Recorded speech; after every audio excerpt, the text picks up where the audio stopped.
En l'an 1290, à travers l'Europe médiévale, un changement climatique s'amorça qui allait transformer l'hiver, de difficultés familières en catastrophes annuelles. La mer Baltique gela complètement. Les rivières devinrent des autoroutes de glace. Les saisons de culture furent amputées de précieuses semaines, et les températures chutèrent de 2 degrés Celsius par rapport à ce que les gens avaient connu depuis des générations. Cela marqua le début du petit âge glaciaire, et pour les millions de paysans, marchands, nobles et moines qui le vécurent, la survie dépendait d'un savoir accumulé au fil des siècles.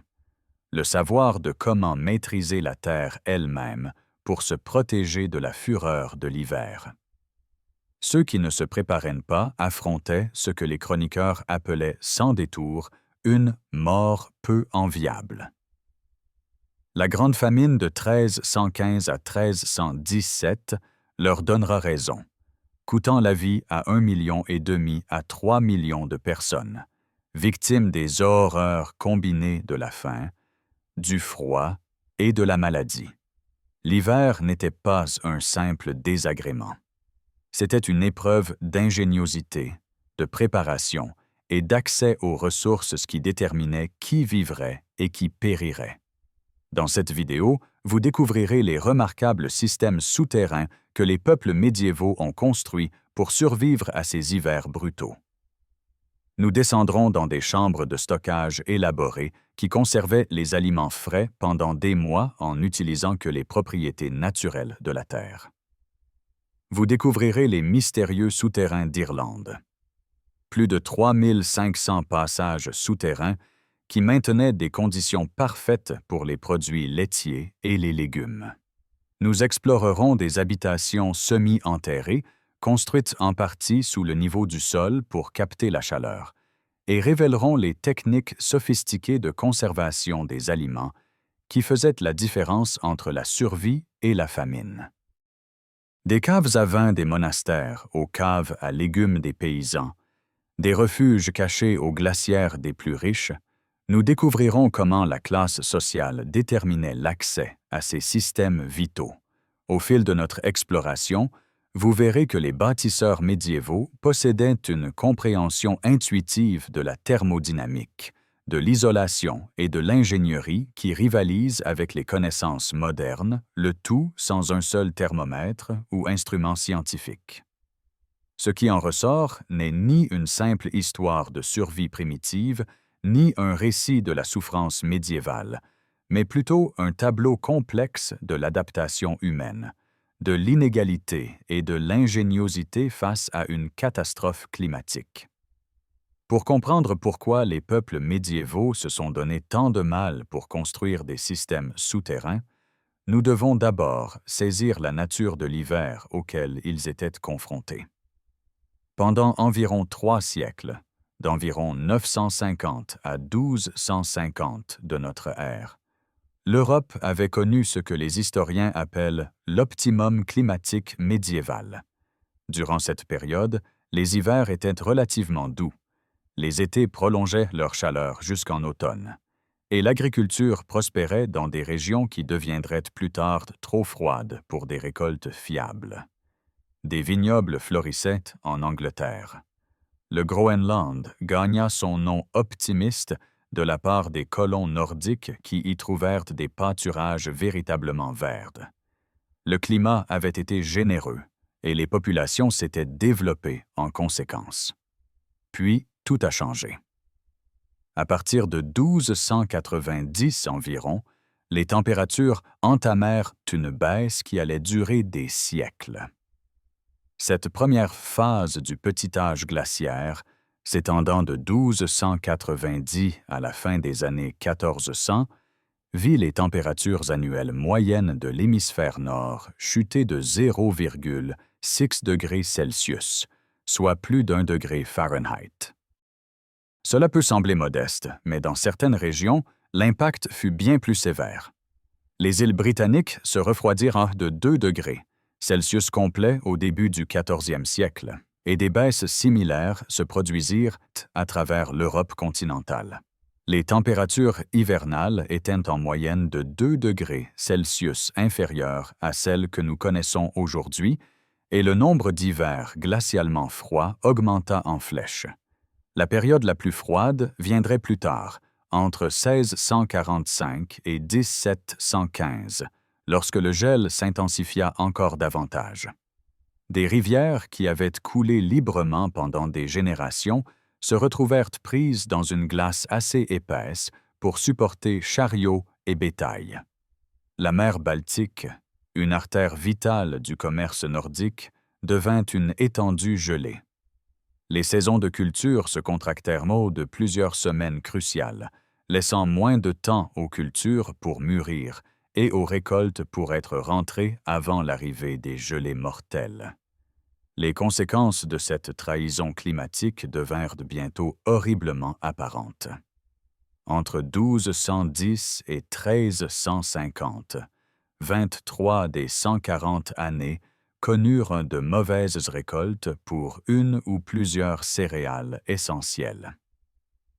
La famine n'était pas une catastrophe occasionnelle, mais une menace fréquente qui planait sur chaque communauté anglaise médiévale, et le schéma se répétait à travers l'Europe.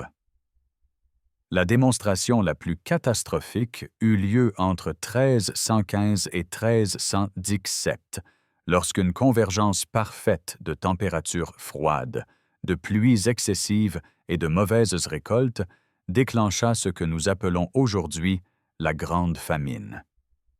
Il ne s'agissait pas d'une pénurie localisée. Elle balaya le continent, tuant entre 1,5 million et 3 millions de personnes par les effets combinés de la faim, de l'exposition au froid et des maladies qui prolifèrent lorsque les populations sont affaiblies et désespérées. Toutes les couches de la société souffrirent, mais le fardeau retomba le plus lourdement sur les paysans, qui constituaient 95% de la population et ne possédaient pratiquement aucune réserve de nourriture pour les protéger en cas de désastre. La vie quotidienne durant un hiver médiéval signifiait affronter des menaces qui allaient bien au-delà du simple inconfort. La pneumonie rôdait dans les maisons exiguës et mal ventilées, où les familles se blottissaient pour avoir chaud. La bronchite, la grippe, l'hypothermie et les engelures étaient des compagnons constants. La promiscuité forcée, où les gens et parfois les animaux partageaient de petits espaces, créait des conditions parfaites pour la propagation des maladies respiratoires.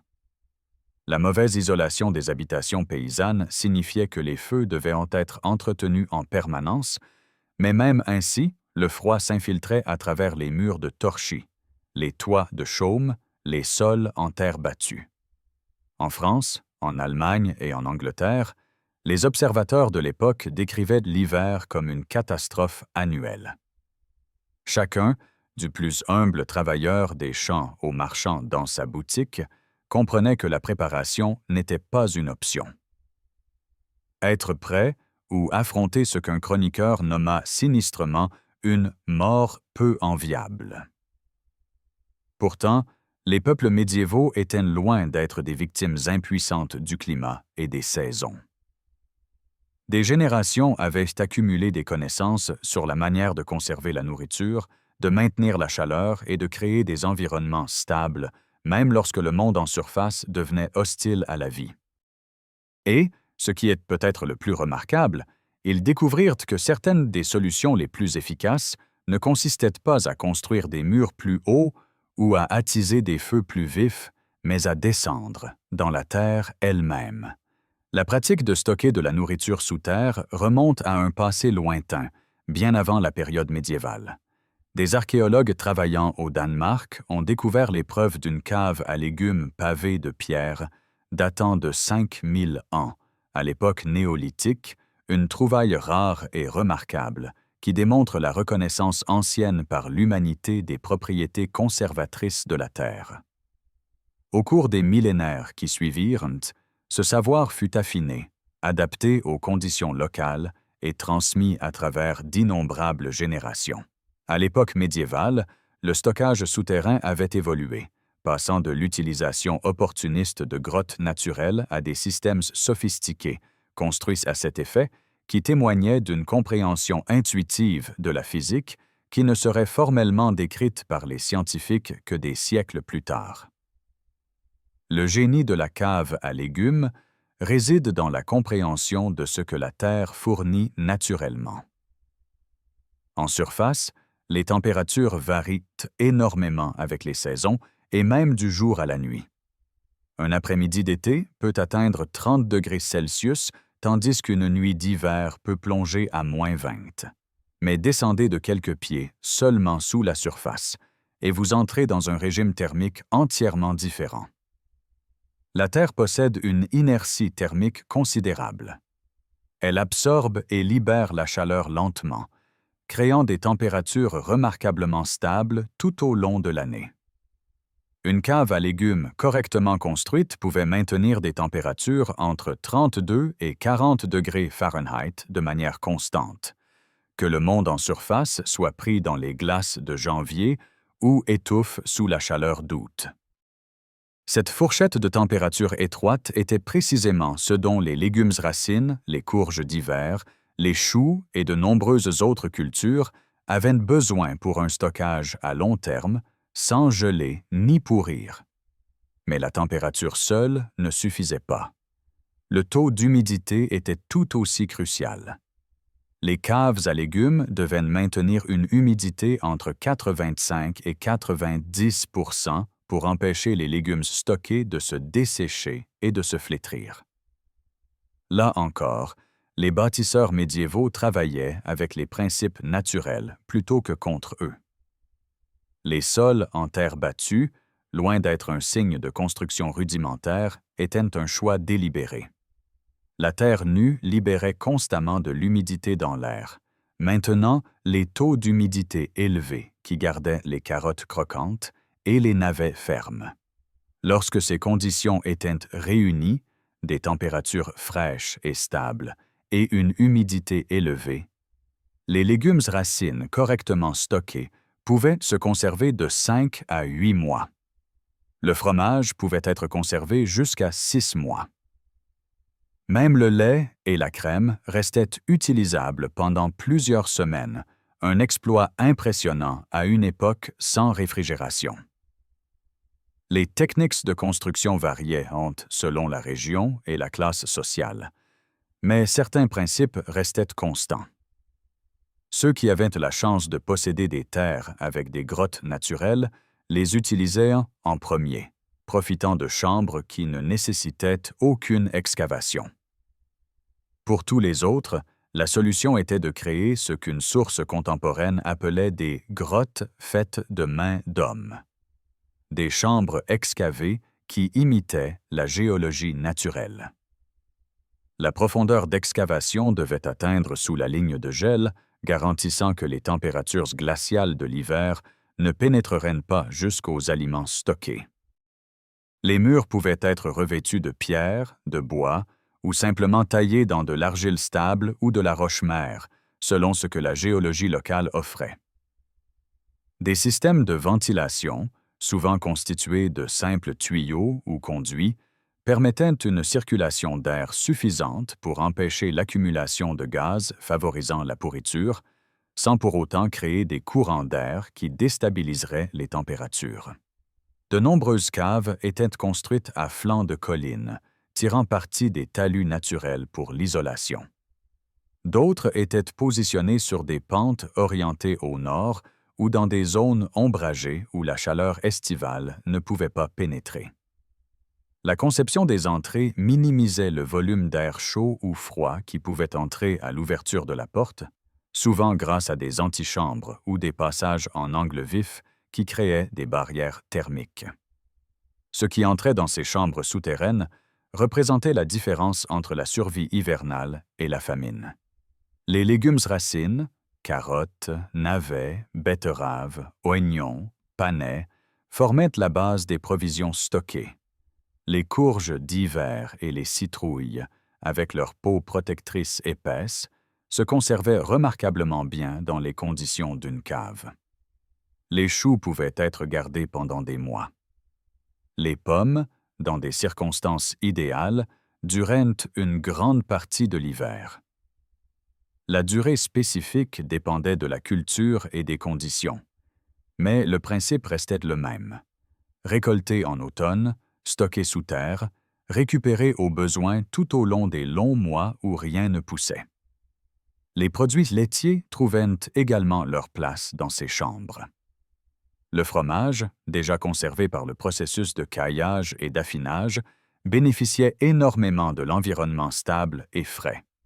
Le beurre, lorsqu'il était correctement salé, restait comestible pendant des mois à la température constante d'une cave à légumes. Les bâtisseurs médiévaux comprenaient des principes d'ingénierie que l'on pourrait s'attendre à ne trouver que dans des manuels. La ventilation empêchait la pourriture en assurant la circulation de l'air, mais trop de ventilation déstabilisait les températures, un équilibre délicat était donc requis. Des systèmes de drainage empêchaient l'eau de s'accumuler, car une cave inondée était pire qu'aucune cave du tout, ce qui exigeait une connaissance des schémas des eaux souterraines et des fluctuations saisonnières de la nappe phréatique. Le positionnement des entrées tenait compte des vents dominants et des angles du soleil. Le choix des matériaux reflétait une compréhension de la conductivité thermique, de la résistance à l'humidité et de l'intégrité structurelle. Les murs en pierre offraient une excellente inertie thermique et une grande durabilité, mais nécessitaient une main-d'œuvre plus qualifiée pour leur construction. Le bois était plus facile à travailler, mais plus vulnérable à la pourriture dans un environnement très humide. La terre elle-même, argile compactée ou pisée, offrait une superbe isolation à un coût minime, bien qu'elle exigeât une construction soignée pour éviter l'effondrement. Pourtant, l'accès à ce savoir et la capacité à le mettre en œuvre étaient loin d'être égaux. Les paysans qui possédaient le bon type de terrain et une main-d'œuvre suffisante pouvaient construire de simples fosses ou de petites chambres, assez pour stocker les provisions d'hiver d'une famille si la récolte avait été adéquate. Ceux qui n'avaient pas de terrain propice à l'excavation développaient des alternatives ingénieuses. Certains suspendaient des pichets dans des puits, utilisant les températures fraîches et stables de l'eau profonde pour empêcher le lait de tourner pendant quelques jours supplémentaires. D'autres comptaient sur des installations de stockage communales, souvent gérées par l'Église, bien que cela signifie dépendre de la charité et de la bonne volonté institutionnelle pendant la saison même où de telles ressources étaient les plus sollicitées. Pendant ce temps, les nobles et les riches marchands construisaient des caves élaborées à plusieurs chambres sous leur demeure cossue, des environnements à température contrôlée qui pouvaient préserver non seulement des rations de survie, mais aussi des produits de luxe. Le contraste était saisissant, la connaissance des principes de stockage souterrain était répandue, mais les ressources pour mettre pleinement en œuvre ce savoir séparaient ceux qui ne faisaient qu'endurer l'hiver de ceux qui y survivaient dans un confort relatif. Bientôt, nous verrons comment certaines régions ont développé des systèmes souterrains encore plus sophistiqués. Mais nous devons d'abord nous tourner vers les structures souterraines médiévales les plus étendues et les plus mystérieuses. Les remarquables souterrains d'Irlande.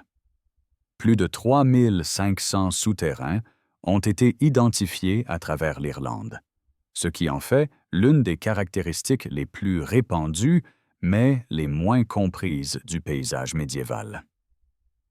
Ces passages souterrains, le nom vient du français « souterrain », signifiant « sous la terre », ont intrigué les archéologues et les historiens pendant des générations.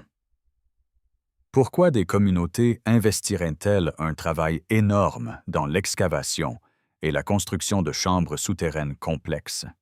À quelle fin servaient-ils? Comment ont-ils été construits avec les outils simples disponibles au début du Moyen Âge? L'archéologie expérimentale récente a commencé à répondre à ces questions, révélant une sophistication technique qui remet en question toute notion de primitivité technologique médiévale. Les plus anciens souterrains datent du milieu du premier millénaire de notre ère, mais la majorité a été construite entre le 9e et le 12e siècle, avant que l'arrivée des envahisseurs anglo-normands ne modifie fondamentalement les modèles d'habitat irlandais.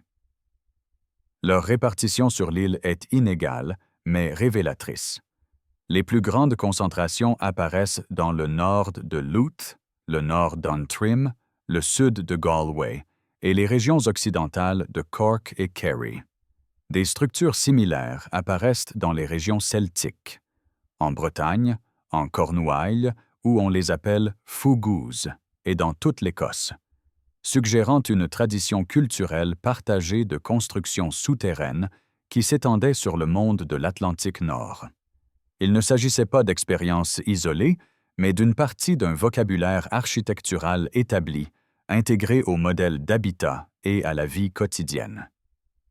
Pour comprendre l'ampleur de l'effort requis pour construire un souterrain, des chercheurs ont mené une remarquable reconstruction expérimentale en utilisant des outils et des techniques d'époque. Les résultats ont été éclairants. La construction d'un souterrain, même modeste, a nécessité l'enlèvement de 18 mètres cubes de déblais, une terre qui a dû être excavée à la main à l'aide de pics et de barres à mine, transportée à la surface et évacuée. L'équipe expérimentale, travaillant avec plusieurs ouvriers, a eu besoin de 14 jours de travail complet pour achever sa structure de test. Ce n'était pas un projet de week-end entrepris par une seule famille. La construction d'un souterrain exigeait un effort communautaire coordonné, un investissement en main-d'œuvre important et une capacité d'organisation. Le processus d'excavation commençait par la découpe de l'argile à blocaux, le dépôt glaciaire dense qui domine une grande partie du sous-sol irlandais.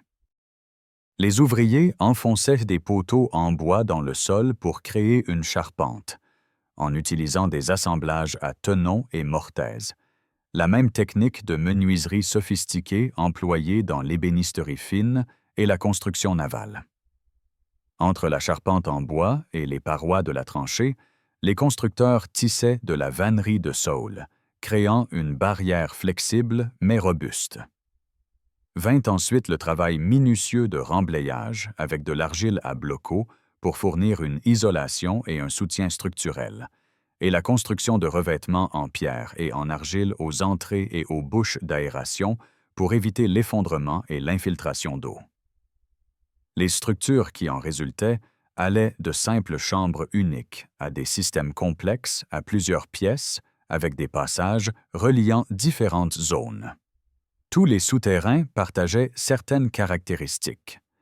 Ils étaient toujours associés à des habitats, construits comme des parties intégrantes de fermes plutôt que comme des constructions isolées. Ils intégraient des systèmes de ventilation délibérés, car sans circulation d'air, l'humidité se condenserait, la matière organique pourrirait et l'espace deviendrait inutilisable. Les points d'accès étaient soigneusement conçus, souvent avec des pierres qui pouvaient être déplacées pour sceller l'entrée. Les passages pouvaient être revêtus de pierre pour la durabilité ou de bois pour une construction plus facile, puis réenterrés avec de la terre fournissant l'isolation. Cela nous amène au mystère central. À quoi servaient réellement les souterrains? Le débat a occupé les chercheurs pendant des décennies et la réponse semble être que différents souterrains servaient à des fins différentes, ou peut-être que le même souterrain servait à plusieurs fins selon les circonstances. Mark Clinton, un chercheur de premier plan dans ce domaine, a proposé une théorie nuancée. Les exemples complexes à plusieurs chambres fonctionnaient probablement comme des refuges lors de raids ou de conflits, tandis que les petits souterrains simples servaient principalement au stockage frigorifique. Les preuves architecturales soutiennent cette double interprétation. Certains souterrains présentent des caractéristiques qui n'ont de sens que comme mesures défensives. Des passages étroits qui seraient difficiles à parcourir pour des assaillants armés. Plusieurs chambres qui pourraient être scellées individuellement, des positions qui permettraient aux défenseurs de surveiller les approches. D'autres sont de simples chambres de stockage sans capacité défensive évidente. Les tests scientifiques sur des souterrains expérimentaux ont révélé leur remarquable efficacité en tant qu'environnement de stockage. Les mesures de température ont montré que les souterrains maintenaient entre 16 et 17 degrés Celsius, 61 à 63 degrés Fahrenheit, avec une constance impressionnante. Les niveaux d'humidité variaient de 95 à 100%, créant des conditions radicalement différentes de celles des caves à légumes ou des structures de surface. Lorsque les chercheurs ont testé différentes configurations, ils ont découvert que la fermeture d'une porte intérieure permettait d'atteindre une stabilité optimale, empêchant les fluctuations de température extérieure de pénétrer dans les chambres intérieures. Que pouvait-on stocker dans de telles conditions? Le profil de température et d'humidité rendait les souterrains idéaux pour les produits laitiers, qui dominaient l'agriculture irlandaise du début du Moyen Âge. Plusieurs variétés de fromages étaient produites, et le processus d'affinage bénéficiait énormément des températures fraîches et stables et de l'humidité élevée. Le beurre, un autre aliment de base du régime irlandais, se conservait remarquablement bien dans les conditions d'un souterrain. Les oignons et les pommes prospéraient également dans cet environnement. Cependant, et c'est essentiel, les souterrains n'étaient absolument pas adaptés à tous les aliments conservés. Le grain séché, essentiel à la production de pain, absorberait l'humidité de l'air humide et pourrirait. Le porc salé, un autre aliment de base de l'hiver, nécessitait également des conditions de stockage sèches. Cela explique pourquoi les fouilles archéologiques révèlent plusieurs méthodes de stockage sur un même site. Chaque type d'aliment conservé exigeait son propre environnement spécifique. Les communautés avaient besoin de souterrains pour les produits laitiers, de chambres sèches séparées pour le grain, et d'autres arrangements encore pour les viandes salées. Les preuves archéologiques issues des fouilles de souterrains en révèlent beaucoup sur les communautés qui les ont construits. Les restes fauniques, les os d'animaux issus de la consommation alimentaire, montrent des schémas cohérents avec une production laitière intensive. Le régime alimentaire irlandais du début du Moyen Âge était centré sur les céréales et les produits laitiers, la viande jouant un rôle moins important que dans les périodes ultérieures. Le fait que les souterrains aient été optimisés pour le stockage des produits laitiers reflète les réalités économiques et alimentaires. Des sources contemporaines décrivent les communautés agricoles irlandaises produisant de grandes quantités de fromage et de beurre, non seulement pour la consommation immédiate, mais aussi pour le commerce et le tribut aux seigneurs locaux. La conservation saisonnière était essentielle car la production laitière suit des schémas saisonniers. Les vaches produisent beaucoup plus de lait au printemps et en été, lorsque les pâturages sont luxuriants, qu'en hiver, lorsqu'elles consomment du foin stocké. La conservation de cette abondance saisonnière, sous forme de fromage et de beurre, permettait de la consommer tout au long de l'année. Les chercheurs travaillant sur l'archéologie expérimentale des souterrains prennent soin de reconnaître les limites des connaissances actuelles. La reconstruction expérimentale n'a fonctionné que pendant 2 semaines, fournissant des données précieuses sur les techniques de construction et les conditions initiales, mais laissant inconnues les variations saisonnières à long terme. Comment la température et l'humidité fluctuaient-elles au cours d'un hiver entier? Comment des années d'utilisation affectaient-elles les structures? Quel entretien était nécessaire?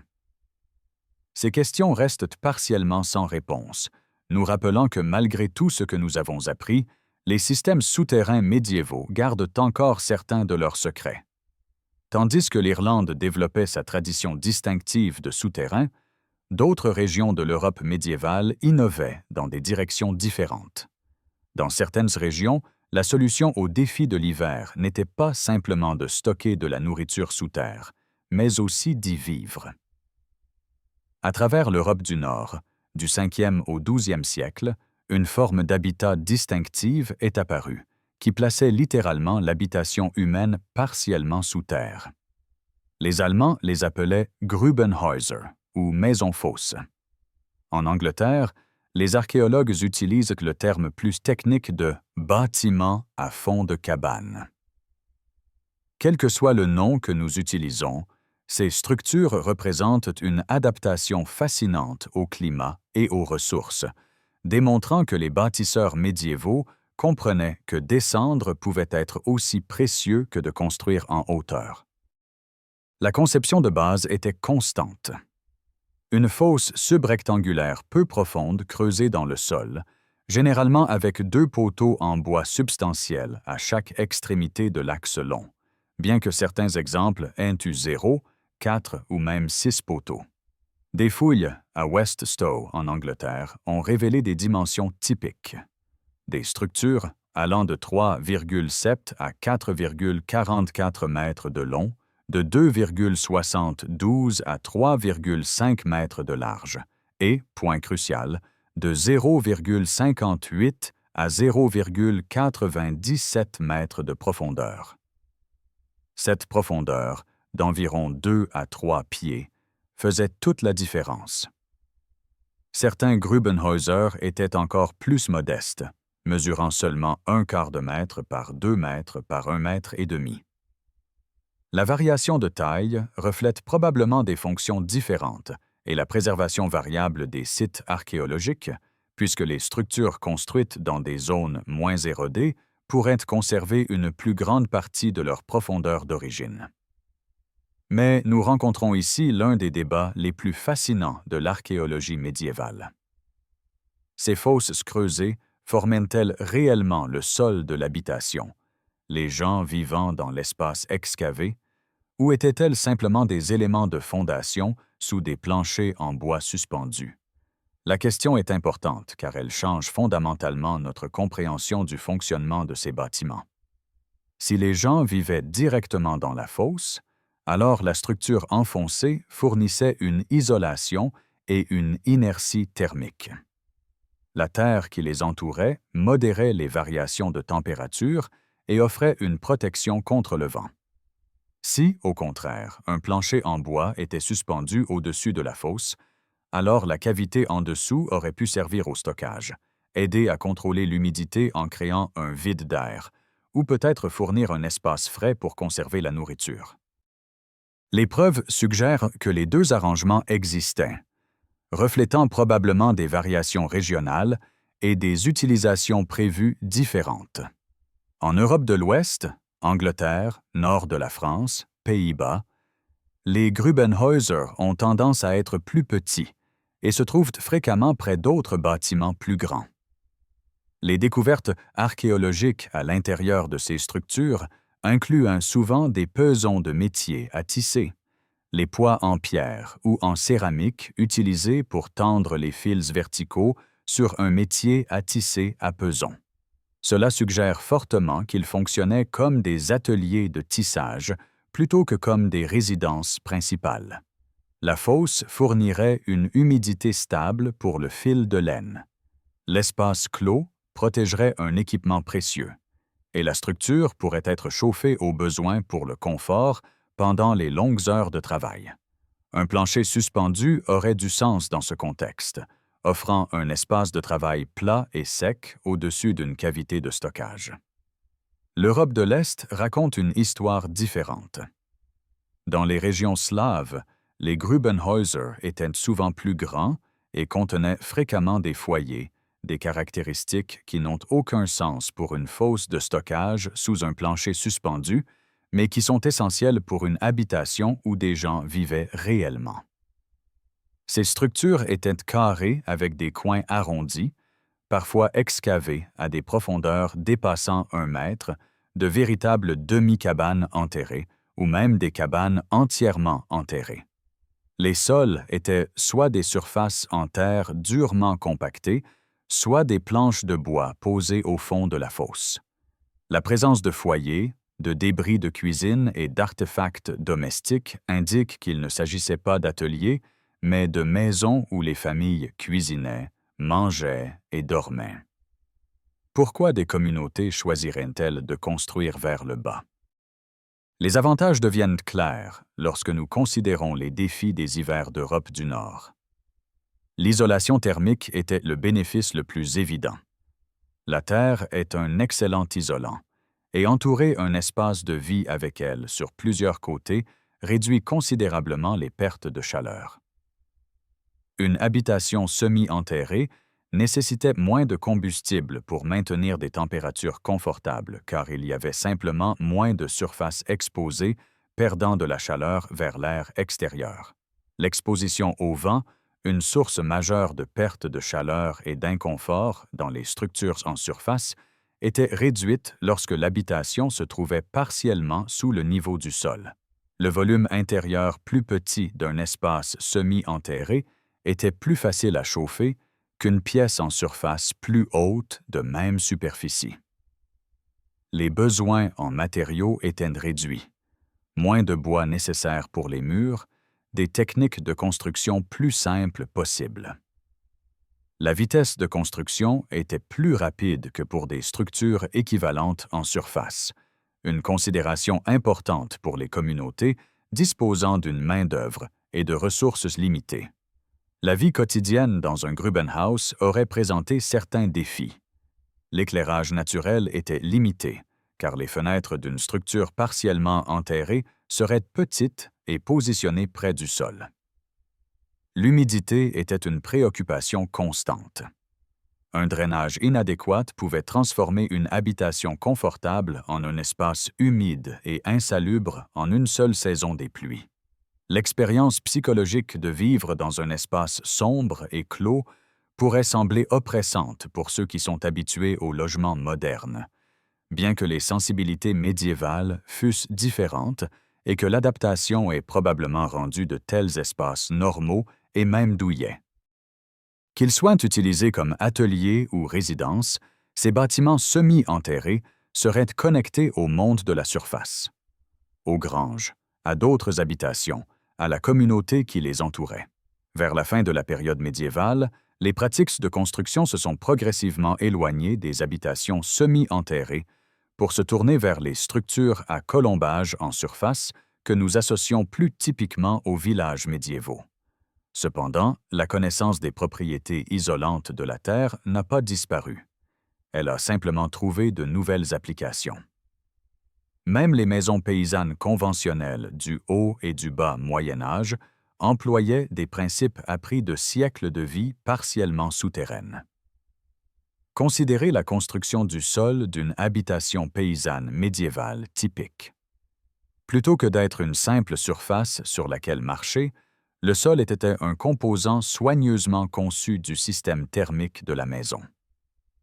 La terre durement compactée formait la surface de base, parfois recouverte de couches de paille, pour plus de chaleur et de douceur. Au fil des décennies d'utilisation, le niveau du sol à l'intérieur d'une maison s'enfonçait en fait sous le niveau du sol extérieur, car le balayage, le tassement et la compression constante l'abaissaient progressivement. Cela créait un espace de vie partiellement enfoncé, même dans une structure qui semblait être en surface. Une innovation apparut dans certaines régions à la plus loin. De la terre battue, mélangée à de l'huile de lin, travaillée jusqu'à durcissement, pouvait être cirée et polie pour créer une surface pratiquement indiscernable du linoléum. Ces sols duraient des siècles et offraient d'excellentes propriétés thermiques.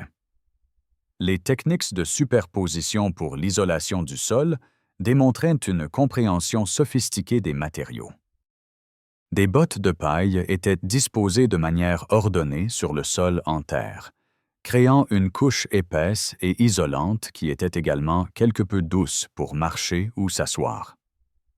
Par-dessus, des nattes de jonc ou de roseaux tissés serrés fournissaient une surface finie qui pouvait être facilement nettoyée et remplacée. La paille en dessous fournissait une isolation contre le sol froid, tandis que la natte tissée sur le dessus emprisonnait l'air et ajoutait une autre barrière à la perte de chaleur. L'isolation des murs employait des principes similaires. Les bottes de paille offraient une excellente isolation et étaient abondamment disponibles après la récolte d'été, bien que leur inflammabilité signifie qu'elles nécessitaient un placement prudent loin des foyers et des flammes nues. La paille, mélangée à de l'argile, pouvait être travaillée en une pâte épaisse et utilisée pour combler les interstices et les fissures des murs, créant une barrière étanche à l'air qui empêchait les courants d'air. La technique connue sous le nom de torchis, des lattes de bois tressées, clay, enduites d'un mélange de terre humide, d'argile, de sable, de fumier animal et de paille, créait des murs épais et isolés qui combinaient intégrité structurelle et performance thermique. Les matériaux biologiques du torchis avaient des propriétés antibactériennes qui aidaient à préserver le bois, tandis que l'argile fournissait une inertie thermique qui modérait les variations de température.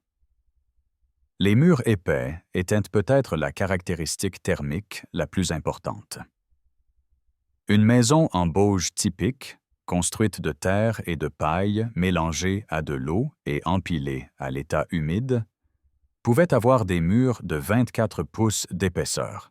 Les fenêtres étaient profondément encastrées dans ces murs, créant des ruptures de pont thermique qui empêchaient la chaleur de se propager vers l'extérieur. La masse de ces murs fonctionnait comme une batterie thermique. Pendant la journée, les murs absorbaient la chaleur du feu et la chaleur corporelle. La nuit, ils libéraient lentement cette chaleur stockée dans l'espace de vie. Cela rendait les maisons en bauge et autres structures à murs épais remarquablement faciles à chauffer en hiver et, en prime, naturellement fraîches pendant les chaleurs estivales. Les bâtisseurs médiévaux comprenaient ces principes non pas par une éducation scientifique, mais par des générations d'observations accumulées. Ils savaient intuitivement ce que la science moderne du bâtiment a confirmé mathématiquement, que travailler avec les propriétés thermiques naturelles, plutôt que de lutter contre elles, produit les résultats les plus efficaces avec le moins de dépenses énergétiques. Pourtant, toutes les constructions souterraines ne servaient pas à d'humbles fins domestiques.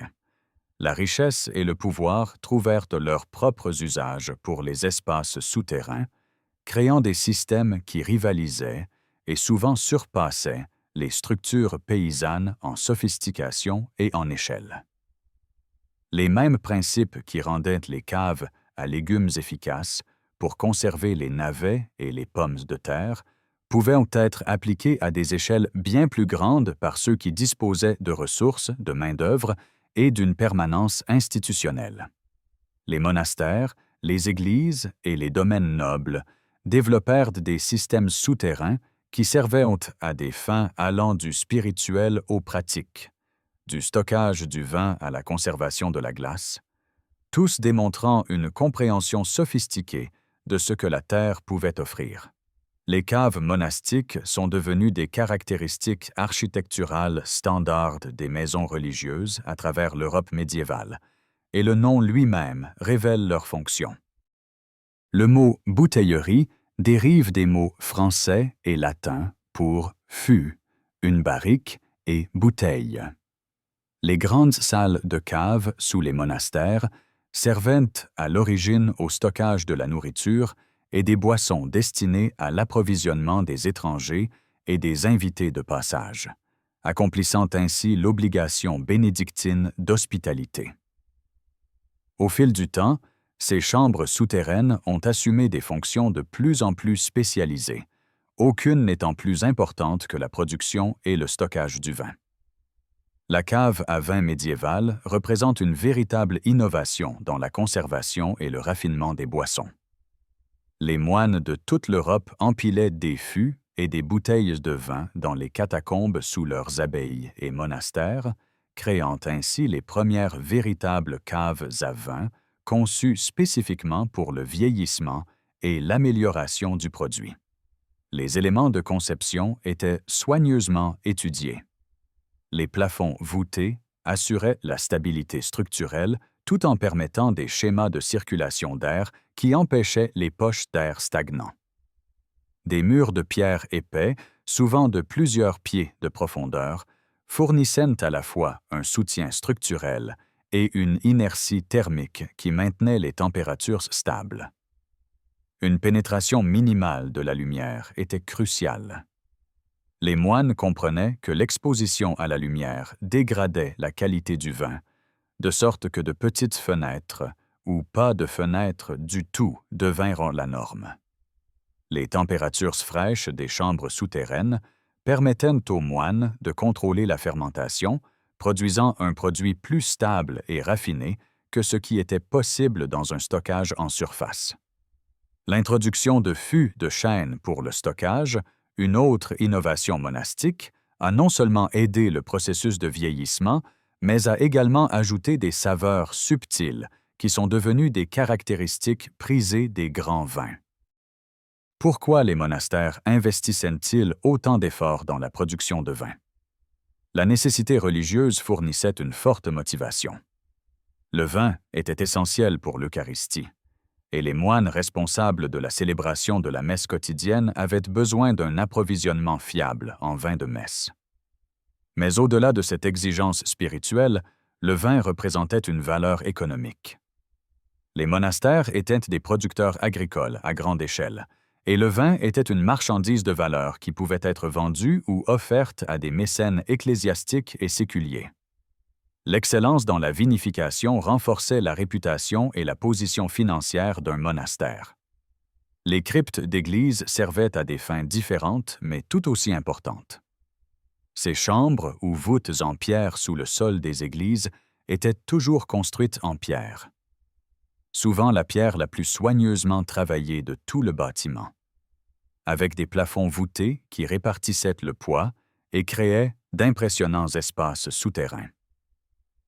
Elles étaient sombres, sèches et sensiblement plus fraîches que le sanctuaire au-dessus, maintenant des températures stables toute l'année qui les rendaient idéales, à la fois pour l'inhumation et le stockage.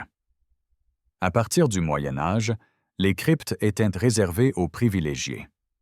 Les monarques, le haut clergé et la noblesse gagnaient le droit d'être enterrés dans ces espaces souterrains sacrés. Dans les églises du début du Moyen Âge, les cryptes étaient généralement positionnées sous l'abside, la terminaison semi-circulaire ou polygonale de l'église à l'extrémité liturgiquement orientale. Les développements architecturaux ultérieurs virent les cryptes s'étendre sous les chancels, les nefs et les transepts. Après le Xe siècle, les cryptes construites à cet effet devinrent plus rares, bien que les caveaux funéraires, des chambres souterraines plus simples pour l'inhumation, continuèrent d'être construits. Pourtant, les cryptes servaient à plus que des fonctions funéraires. Les conditions stables et sèches les rendaient idéales pour stocker les trésors de l'Église. Vases liturgiques, manuscrits précieux, vêtements sacerdotaux et reliques. En temps de conflit, les cryptes devenaient des refuges pour les objets de valeur, qui nécessitaient une protection contre les pillardes. La construction en pierre épaisse, la position souterraine et les points d'accès limités les rendaient remarquablement sûrs. Les glacières représentaient un contrôle thermique souterrain sophistiqué. À partir du XVIe siècle, les Européens prospères construisirent des glacières dédiées au stockage de la glace récoltée en hiver et utilisée tout au long de l'année pour rafraîchir les boissons et conserver les aliments de luxe. La pratique a des racines plus anciennes. Des archives médiévales de Navarre et de Valence décrivent de simples fosses à neige, Pozo de Nièvre ou Névéras, où les travailleurs collectaient la neige des montagnes, la compactaient sous des couches de paille et l'expédiaient vers les marchés urbains. Bien que ces fosses à neige médiévales fussent plus simples que les glacières élaborées qui suivraient, elles démontrent que le stockage frigorifique souterrain était compris et exploité depuis des siècles. La construction des glacières reflétait une ingénierie réfléchie conçue pour maximiser l'isolation et la durabilité. Des murs de terre épais, construits en pierre, en argile ou en bois selon les matériaux locaux, constituaient la première barrière contre la chaleur. L'emplacement stratégique était essentiel. Les sites souterrains ou fortement ombragés tiraient parti de la fraîcheur naturelle de la Terre tout en réduisant le transfert de chaleur du Soleil. Les meilleures glacières étaient entièrement souterraines, où les variations de température saisonnières étaient minimes. À l'intérieur, les blocs de glace récoltés étaient entourés de quantités copieuses de paille ou de copeaux de bois, des matériaux isolants naturels qui emprisonnaient l'air et empêchaient le transfert de chaleur par conduction. Couche par couche, la glace et l'isolant étaient empilés jusqu'à ce que la chambre soit pleine. Le cycle opérationnel d'une glacière démontre une compréhension sophistiquée de la gestion saisonnière des ressources. En hiver, lorsque les étangs et les cours d'eau des domaines geléennes, les ouvriers récoltaient la glace. Ils coupaient des blocs réguliers, les transportaient jusqu'à la glacière et les emballaient soigneusement avec de l'isolant. Tout au long du printemps, de l'été et de l'automne, les serviteurs descendaient périodiquement dans la glacière pour récupérer de la glace afin de rafraîchir les boissons, de préparer des desserts glacés ou de conserver des aliments périssables. La pratique remontait à l'Empire romain, où les riches stockaient de la même manière la glace pour l'été, mais les Européens médiévaux ont affiné les techniques et les ont rendues plus largement disponibles parmi les classes aristocratiques et marchandes. L'architecture des châteaux intégrait des espaces souterrains de manière à mêler le pratique au punitif. Le mot « donjon » lui-même vient du français « donjon », signifiant la tour sécurisée ou la grande tour, la partie centrale et la plus défendable d'un château. À l'origine, ce terme n'impliquait pas nécessairement une prison souterraine, mais avec le temps, les entrepôts et les sous-sols froids, humides et sombres des châteaux ont évolué pour devenir des espaces où les prisonniers étaient gardés. De nombreuses chambres qualifiées de « oubliettes », du français « oublier », étaient en fait des salles de stockage pour les provisions, des citernes d'eau ou des latrines, plutôt que des prisons construites à cet effet, pour oublier définitivement des captifs gênants. Au château de Pontefract, par exemple, un grand réseau de chambres souterraines servait initialement à diverses fonctions de stockage et de défense, mais fut ensuite réaffecté pour détenir des prisonniers pendant les guerres civiles. Les chambres de prison construites à cet effet ne sont devenues courantes qu'après le XIIe siècle, lorsqu'elles ont été de plus en plus intégrées dans les corps de garde et les tours murales, plutôt que d'être reléguées dans des espaces de stockage convertis. Ce que ces divers systèmes souterrains d'élite révèlent, c'est une profonde inégalité sociale. La noblesse possédait des systèmes élaborés à plusieurs chambres, des caves à vin remplies de millésimes vieillissants, des zones de stockage de nourriture avec plusieurs chambres spécialisées pour différentes exigences de conservation, des glacières qui livraient des luxes glacés les après-midi d'août. Ces environnements à température contrôlée représentaient des investissements massifs en capital, en main-d'œuvre et en terre.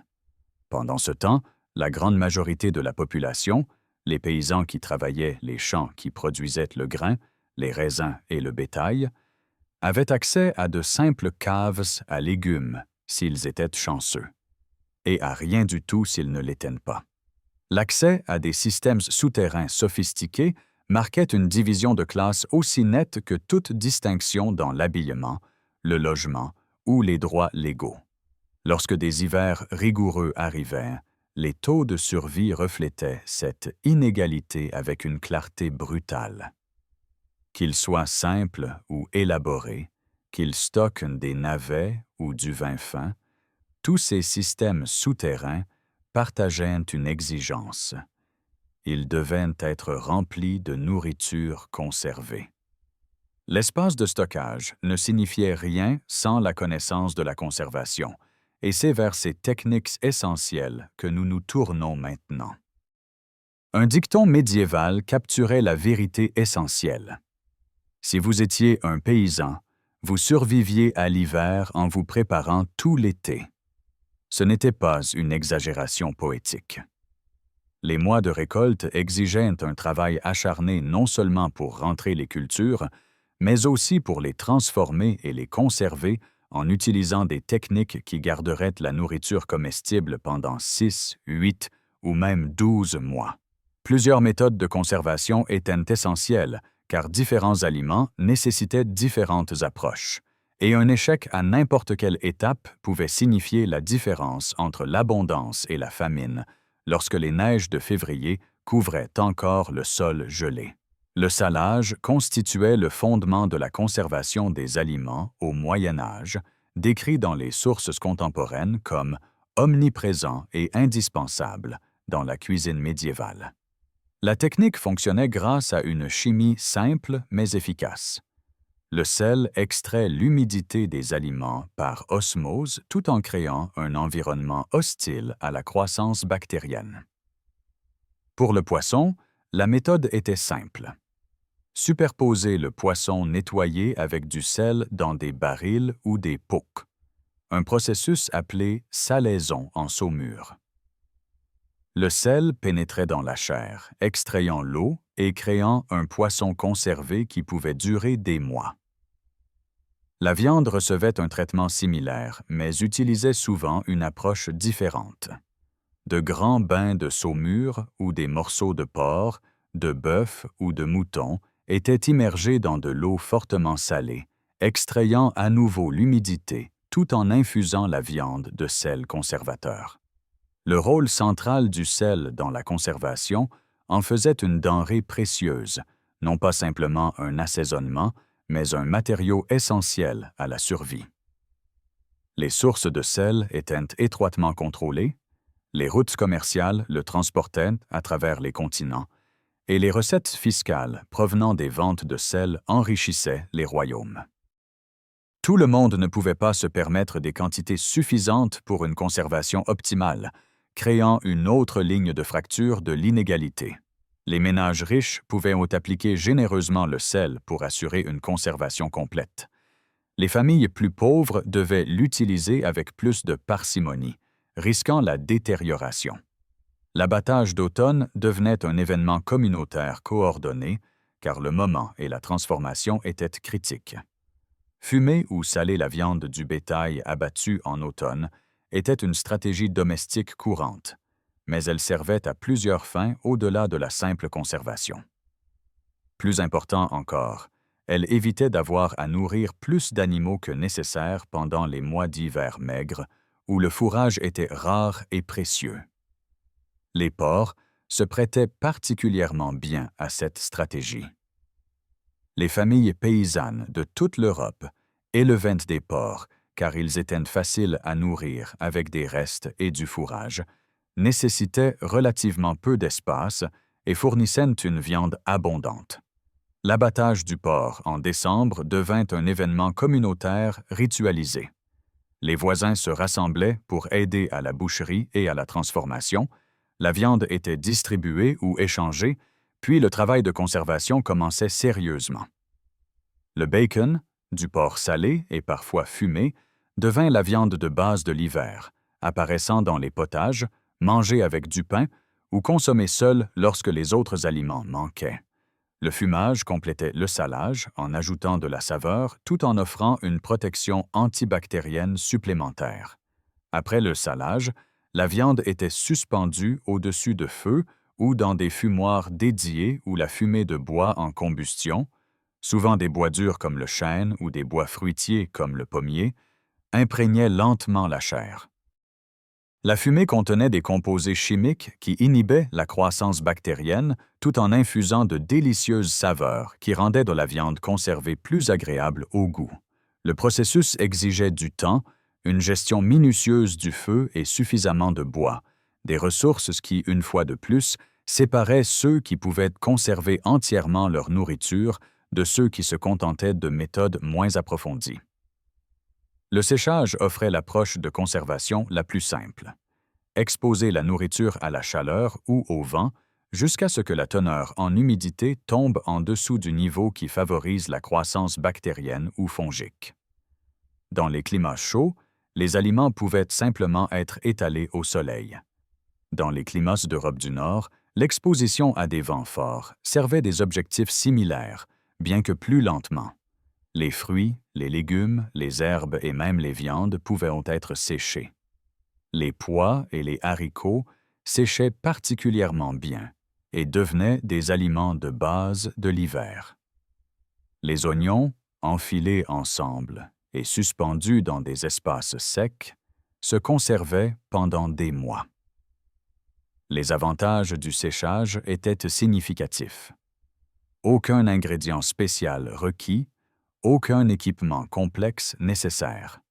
Les inconvénients incluaient des changements de texture qui rendaient certains aliments séchés moins appétissants et des pertes nutritionnelles, en particulier de vitamines sensibles à la chaleur et à l'exposition à l'oxygène. Le saumurage offrait une autre approche, substituant le vinaigre à la saumure. Le vinaigre, produit par la fermentation du vin, de la bière ou du cidre, crée un environnement acide où la plupart des bactéries ne peuvent pas survivre. Les légumes marinés dans des pots remplis de vinaigre pouvaient être stockés dans des caves fraîches pendant des mois, restant comestibles et offrant de la variété aux régimes hivernaux autrement lourds en céréales et en viande conservée. Les œufs pouvaient également être marinés, prolongeant leur disponibilité au-delà des mois productifs où les poules pondaient régulièrement. La conservation des produits laitiers présentait des défis particuliers, car le lait est très périssable. La solution était la transformation. Convertir le lait en beurre et en fromage, des produits qui se conservent bien plus longtemps que leurs précurseurs liquides. La production de fromage est devenue une forme d'art en Europe médiévale, avec des variétés régionales développant des caractéristiques distinctes basées sur les sources de lait locales, les techniques de transformation et les conditions d'affinage. Stocké dans des caves à légumes, le fromage pouvait rester comestible jusqu'à 6 mois. Le beurre, lorsqu'il était salé, se conservait également pendant de longues périodes. C'est ce qui explique pourquoi les souterrains irlandais, avec leur température stable autour de 16 à 17 degrés Celsius et une humidité proche de 100%, étaient idéalement adaptés à l'affinage du fromage et au stockage du beurre. Plusieurs variétés de fromage étaient produites au début du Moyen Âge en Irlande, constituant une composante cruciale de l'alimentation et du commerce. Le stockage du grain exigeait une attention particulière, car le grain était le fondement du régime alimentaire médiéval. Le pain, ou du moins un aliment à base de céréales comme le potage ou la bouillie, apparaissait à pratiquement tous les repas pour toutes les classes. Comme l'a noté une source, un stockage adéquat du grain garantissait que le pain restait sur la table tout au long de l'année. Les silos à grains souterrains représentaient l'apogée de l'utilisation médiévale d'une technique pratiquée depuis le début du Néolithique. Il s'agissait de fosses en forme de cloche ou de ruches avec des ouvertures étroites au sommet, excavées dans le sol et scellées avec de la boue imperméable. La forme était délibérée. L'ouverture étroite limitait l'exposition à l'air, tandis que la base plus large offrait une capacité de stockage. L'archéologie expérimentale a fourni une validation remarquable des techniques médiévales de stockage du grain. Sur le site expérimental de Little Butser, des archéologues ont enterré du grain dans une fosse reconstituée de l'âge du fer et l'ont surveillé pendant 17 ans d'utilisation continue. Après cette longue période, le grain présentait encore une germinabilité de 95% ou plus, ce qui signifie que 19 graines sur 20 pouvaient encore germer et pousser.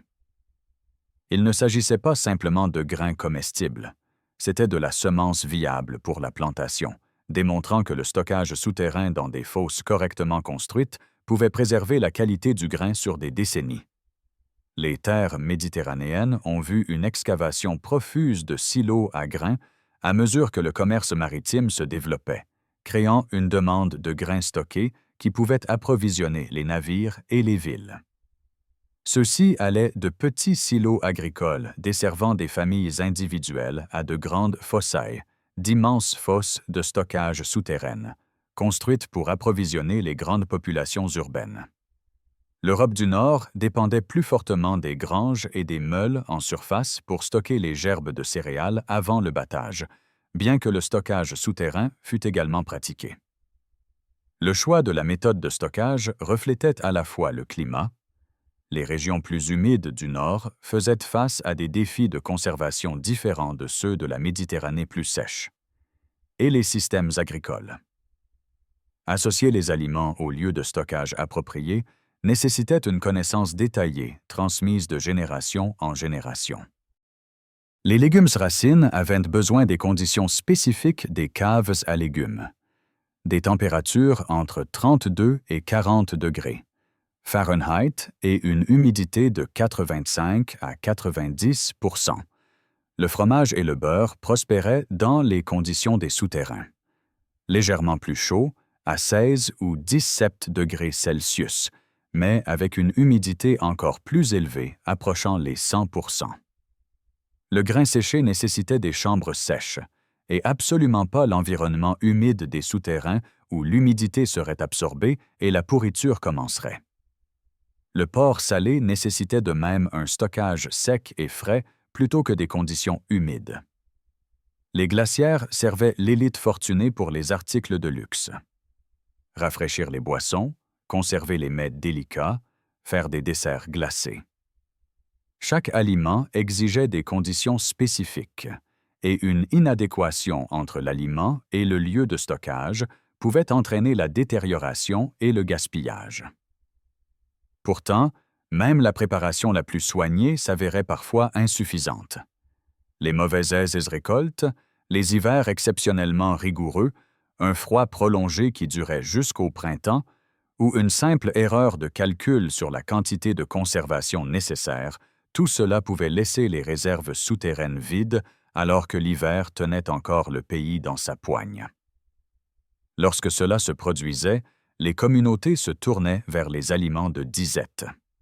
Les forêts fournissaient des produits sauvages comestibles, des racines qui pouvaient être déterrées du sol non gelé, des herbes dont les graines pouvaient être moulues en farine, des noix cachées par les écureuils, et même l'écorce de certains arbres, les châtaignes, les légumineuses séchées cueillies sur des plantes sauvages, les glands, bien que ceux-ci nécessitent un traitement approfondi pour éliminer les tanins amers, et les fougères entraînent tous dans l'alimentation lorsque le désespoir l'exigeait.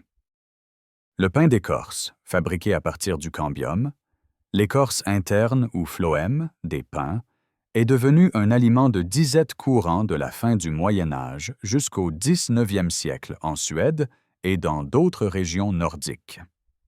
Ces aliments fournissaient une matière végétale plus ou moins nutritive, comme le dit délicatement une source, ce qui signifie qu'ils pouvaient maintenir les gens en vie, mais souvent au prix de la malnutrition, de la susceptibilité aux maladies et de la souffrance. Les techniques de conservation que nous avons explorées servaient un autre objectif au-delà du simple stockage de nourriture. En temps de guerre, d'invasion ou de troubles civils, des événements courants en Europe médiévale, les chambres souterraines pouvaient abriter plus que du grain et du fromage. Elles pouvaient cacher des gens. La théorie de Mark Clinton sur les souterrains proposait que les exemples complexes servaient de refuge, tandis que les structures plus simples fonctionnaient pour le stockage. Mais cette division est peut-être trop nette. La réalité de la vie médiévale suggère que de nombreux espaces souterrains servaient à des fins doubles, changeant de fonction selon les besoins. En temps de paix, une chambre stockait des produits laitiers et des légumes. Lorsque des pillards approchaient, la même chambre dissimulait les enfants, les objets de valeur ou la famille elle-même. La vie médiévale était ponctuée de violence. Red Vikings, invasion normande, guerre civile entre nobles rivaux, attaques de bandits, conflits entre royaumes, et la nécessité de cacher rapidement des objets de valeur ou de protéger les membres vulnérables de la famille a façonné les décisions architecturales. À travers l'Europe centrale, un mystérieux réseau de passages souterrains, appelé Tunnels Erdstall, continue de dérouter les archéologues et les historiens. Ces passages médiévaux remarquablement étroits, généralement seulement 1 à 1,5 mètre de hauteur et de largeur, forment des espaces extrêmement exigus, navigables uniquement en s'accroupissant ou en rampant. Leur but reste débattu. Étiennent des voies d'évacuation permettant aux familles de fuir des maisons attaquées, des espaces rituels pour des pratiques religieuses ou culturelles que nous ne comprenons plus, des chambres de stockage pour des biens particulièrement précieux. La datation confirme qu'ils sont médiévaux et leur large distribution en Bavière, en Autriche et dans les régions voisines suggère qu'il ne s'agissait pas d'une expérimentation isolée, mais d'une pratique établie. Pourtant, sans documentation historique claire sur leur utilisation, nous en sommes réduits à déduire la fonction de la forme. Dans les hauts plateaux géorgiens de Samtske-Javakheti, des abris creusés dans la roche appelés Dar Nebi servaient un objectif défensif plus évident. Les communautés agricoles exposées aux raids des régions voisines excavaient des chambres dans les falaises et les flancs de collines, créant des refuges qui pouvaient être rapidement accessibles lorsque l'alerte d'un danger imminent était donnée. L'architecture défensive caractérisait ces abris. Des tunnels d'entrée étroits qui pouvaient être défendus par 1 ou 2 personnes, de lourdes portes en pierre qui roulaient ou glissaient en place et pouvaient être barricadées de l'intérieur et des provisions stockées à l'intérieur pour les situations de siège.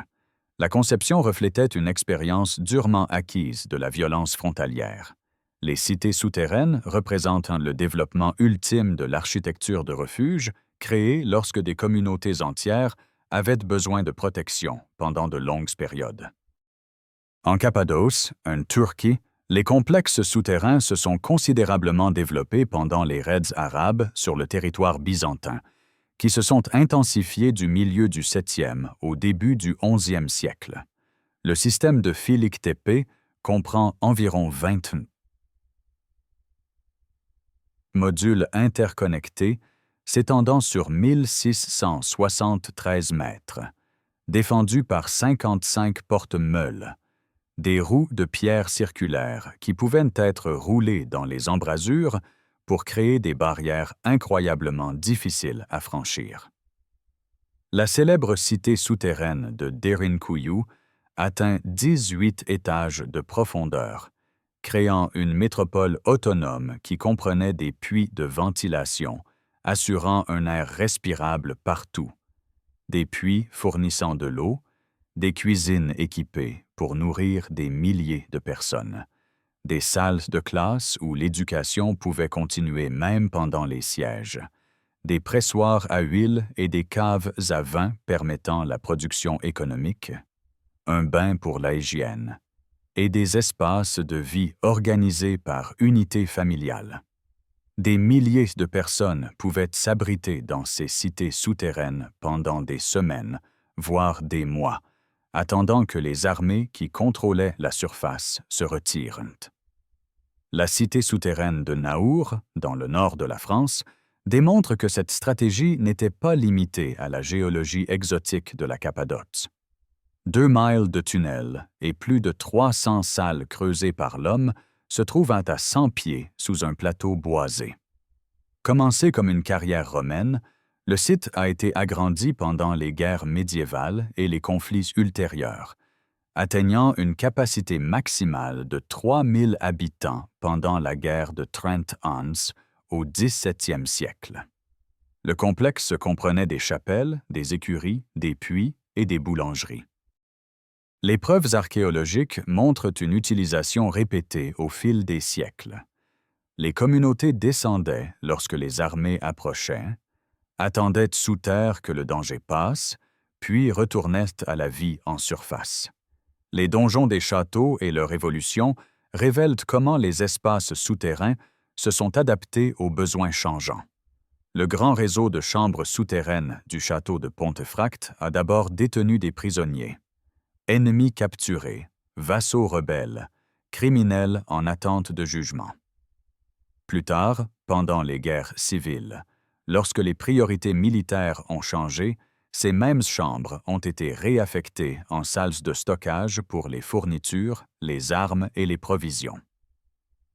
L'adaptabilité de l'architecture souterraine signifiait qu'un espace pouvait passer de prison à garde-manger à refuge selon les circonstances. La fin de la période médiévale, en Angleterre, a vu le développement des cachettes de prêtres, des lieux de dissimulation d'urgence construits dans les maisons pendant les persécutions religieuses. Bien que celles-ci datent de la Réforme plutôt que de la période médiévale centrale, elles représentent une continuité de la tradition du refuge souterrain.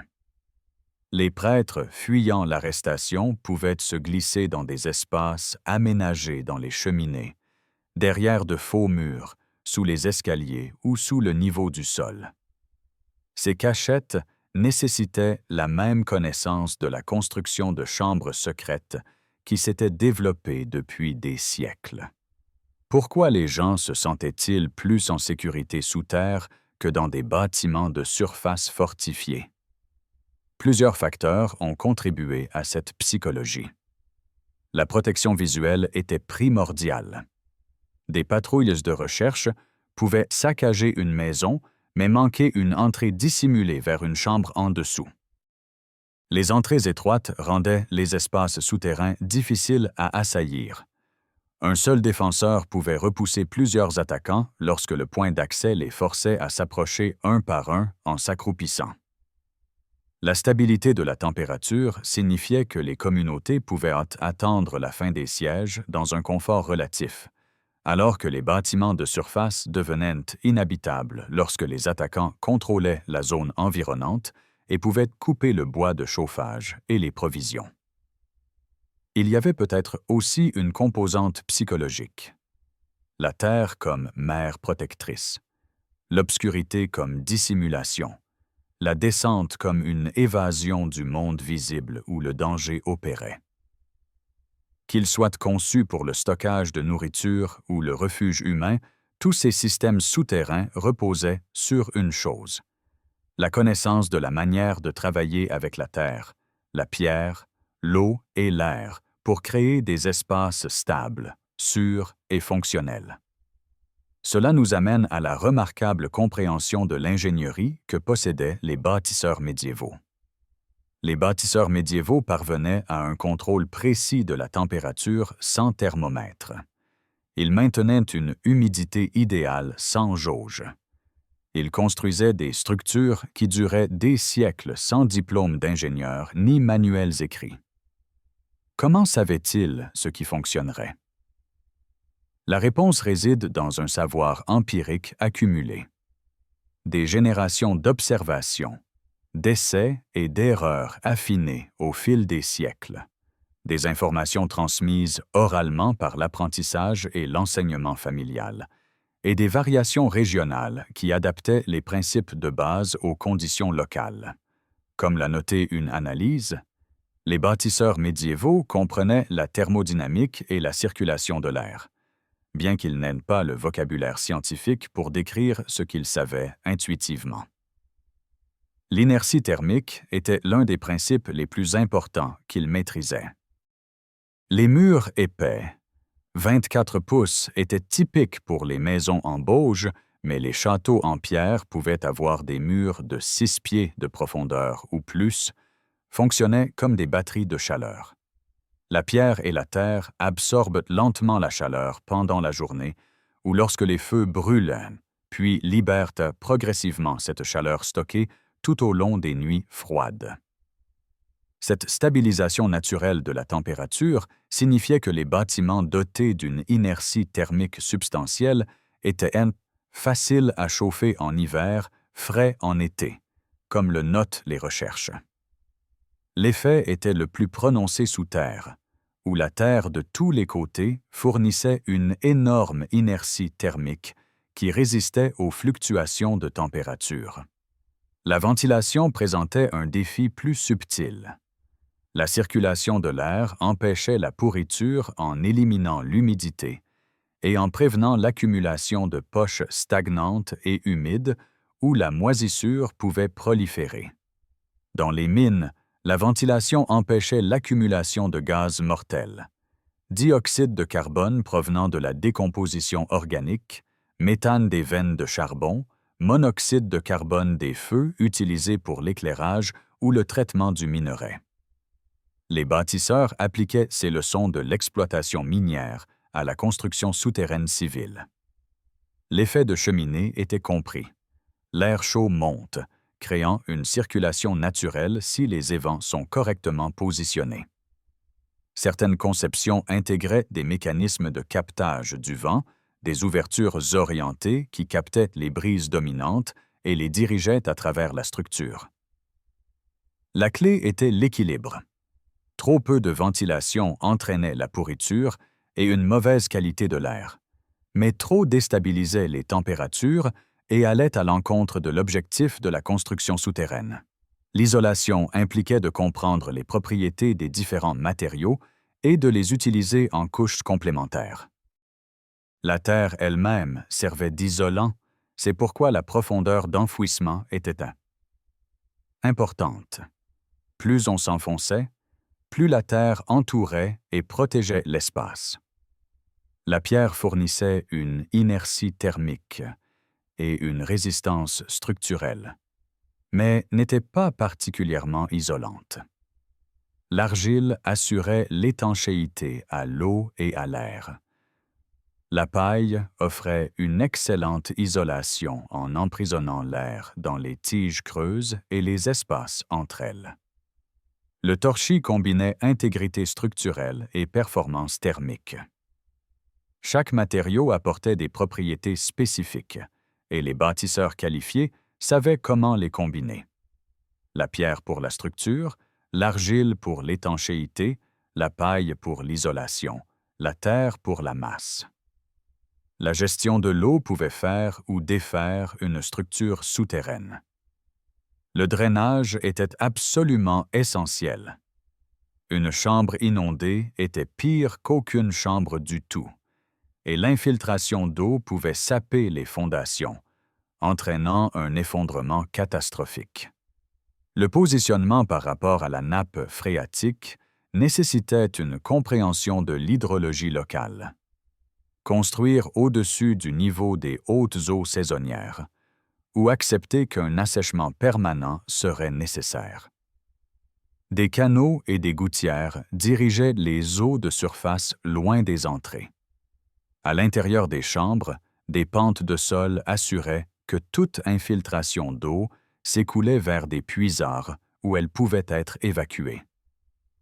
L'exploitation minière a enseigné aux ingénieurs médiévaux des techniques sophistiquées de contrôle de l'eau, s'appuyant sur les connaissances héritées de leurs prédécesseurs romains. Le principal défi était le drainage. Les inondations limitaient la profondeur à laquelle les puits pouvaient s'étendre. Les mineurs médiévaux ont adapté les solutions d'ingénierie romaine, y compris les roues à aubes inversées pour l'assèchement. Les Romains avaient développé des systèmes de drainage élaborés. À Rio Tinto, en Espagne, 16 roues disposées par paire soulevaient l'eau d'environ 24 mètres depuis les galeries profondes de la mine.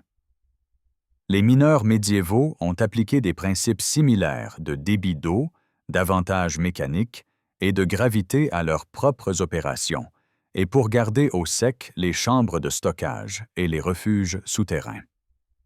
Les connaissances minières ont eu des échanges fructueux avec la construction civile d'autres manières. Les techniques d'abattage par le feu utilisées pour fracturer la roche dure ont enseigné la dilatation thermique et les contraintes. L'utilisation des outils et la métallurgie ont progressé à mesure que les mineurs exigeaient de meilleurs pics, barres à mine et marteaux. Les techniques de boisage développées pour prévenir l'effondrement des mines ont inspiré la construction de supports en bois dans les souterrains et les caves. La compréhension des propriétés de la roche et de la terre. Quelles formations étaient stables, lesquelles sujettes à l'effondrement, comment lire les signaux géologiques, a été transférée des mineurs professionnels aux bâtisseurs. La conscience des risques d'effondrement, d'éboulement et de gaz mortels s'est intégrée dans les pratiques de sécurité pour tous les travaux souterrains. Les réseaux de connaissances fonctionnaient malgré l'absence de manuels techniques écrits. Les mineurs partageaient leurs techniques avec les bâtisseurs. Les caves des monastères, conçues par ou avec la contribution des personnes les plus instruites de la société médiévale, ont inspiré la construction des caves à légumes paysannes, car les moines voyageaient où les habitants observaient et imitaient les conceptions réussies. Les ingénieurs militaires, qui construisaient les fondations et les donjons des châteaux, apportaient une expertise qui a influencé les cachettes civiles. Les pratiques régionales se sont propagées par les voyages, le commerce et les pèlerinages. Les idées se déplaçaient avec les gens, s'adaptaient à de nouveaux contextes et évoluaient. Les bâtisseurs médiévaux pratiquaient la science des matériaux sans chimie formelle. Ils savaient par expérience quel bois résistait à la pourriture sous terre. Le chêne était prisé pour sa durabilité, tandis que les bois plus tendres comme le pin se décomposaient plus rapidement. Ils comprenaient quelle pierre résistait à l'humidité. Le calcaire pouvait être problématique dans des conditions très humides où il se dissolvait lentement, mais le granit restait stable. Ils ont découvert comment l'argile assure l'étanchéité à l'eau. Lorsqu'elle est correctement travaillée et compactée, l'argile devient presque imperméable. Ils reconnaissaient les propriétés isolantes de la paille, tout en connaissant son risque d'incendie. Ils ont découvert que l'huile de lin avait un effet durcissant sur les sols en terre, transformant la terre molle en une surface qui pouvait être cirée et polie. Pourtant, les bâtisseurs médiévaux faisaient face à de réelles limitations. La profondeur était limitée par la nappe phréatique et la difficulté d'excavation. Descendre à plus de 10 ou 20 pieds de profondeur était rarement pratique sans atteindre la nappe phréatique ou rencontrer une roche trop dure pour être excavée avec des outils manuels. Le contrôle artificiel de la température était impossible. Ils ne pouvaient travailler qu'avec ce que la terre fournissait naturellement. La construction dépendait des matériaux disponibles localement, limitant ce qui pouvait être construit dans les régions sans pierre, bois ou argile appropriée. L'intensité du travail était énorme. Rappelons qu'un souterrain modeste nécessitait 14 jours de travail avec plusieurs ouvriers. Et ce n'était que pour la construction, sans compter la planification, la collecte des matériaux ou l'excavation initiale. L'entretien exigeait un effort continu pour prévenir l'effondrement structurel, l'infiltration d'eau ou la détérioration des composants en bois. Les parallèles modernes démontrent que le savoir médiéval n'était pas primitif, mais plutôt remarquablement efficace. Comme le note une source, les systèmes de refroidissement médiévaux combinaient la conception architecturale, la sélection des matériaux, la compréhension de la physique naturelle, de manière qui reste pertinente. L'agriculture durable contemporaine a ravivé les caves à légumes pour le stockage d'aliments sans produits chimiques. Les conceptions de maisons enterrées utilisent les mêmes principes d'inertie thermique et d'isolation que les bâtisseurs médiévaux employaient. Les systèmes de refroidissement naturel dans les climats chauds, capteurs de vent, citernes souterraines, murs épais, font écho aux techniques médiévales.